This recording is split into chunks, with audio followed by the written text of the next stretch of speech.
महाराष्ट्र में आगामी चुनाव को लेकर विपक्ष की ओर से सत्ताधारी पक्ष पर कड़े सवाल उठाए जा रहे हैं। इसी बीच राज्य में राजनीतिक सरगर्मियां बढ़ गई हैं। आदित्य ठाकरे ने महाराष्ट्र सरकार पर कई आरोप लगाए हैं, जिनमें उन्होंने मुख्यमंत्री और दोनों उप मुख्यमंत्री द्वारा घोषित योजनाओं की विफलता पर कड़े सवाल उठाए। मीडिया कर्मियों से विभिन्न मुद्दों पर बात करते हुए आदित्य ठाकरे ने शिंदे सरकार पर निशाना साधते हुए कहा। उनमें से एक कोस्टल रोड के मुद्दे पर बात करते हुए आदित्य ठाकरे ने कहा, 1 साल की देरी सरकार ने लगा दी। समय सीमा दिसंबर 2023 की थी, लेकिन काम अभी तक आगे नहीं बढ़ पाया। अब बात कर लेते हैं लाडली बहन योजना की। इस मुद्दे पर आदित्य ठाकरे ने कहा, हमारी सरकार आने पर लाडली बहन योजना की बढ़ी हुई राशि हम आपको देंगे। साथ ही साथ होल्डिंग के मुद्दे पर बात करते हुए कहा, हमारी सरकार बनते ही कोस्टल रोड पर कोई भी होल्डिंग नहीं लगने देंगे और कहा, लोगों को होल्डिंग से हो रही तकलीफ।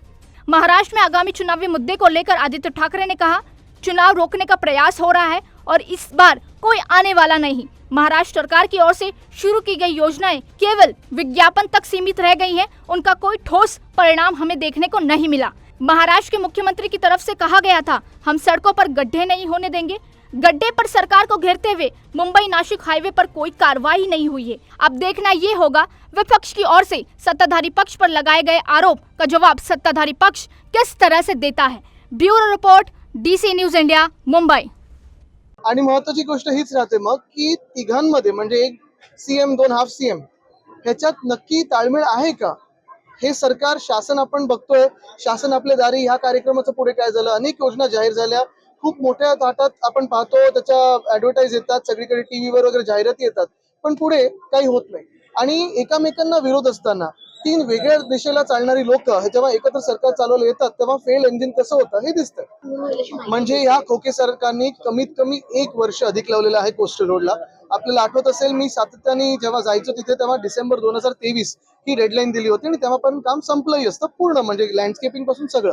पण प्रत्येक काम जे मिंदे सरकारच्या काळात सुरू झालेलं आहे किंवा सुरू झालेलं नाही तर ढकलपंजी सुरू झालेली आहे, आपण पाहतो प्रत्येक कामाला एस्केलेशन होतं, वेळ वाढून मिळते, पण काम पुढे काही होत नाही।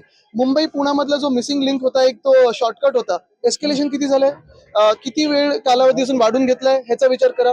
नॉर्थ बाउंड कोस्टल रोड आहे, त्याचा कालावधी किती वाढून घेतलाय, किती एस्केलेशन झालं हे विचार करा। आणि मग कोस्टल रोड परत एकदा मी आज मागणी केली म्युनिसिपल कमिशनर साहेबांकडे की जे काही लँडस्केपिंग होईल, जी काही मैदानं मोकळी तिथे ओपन जागा आपण निर्माण करू, ती स्थानिक आमदारांना आणि खासदारांना विश्वासात घेऊनच झाली पाहिजे।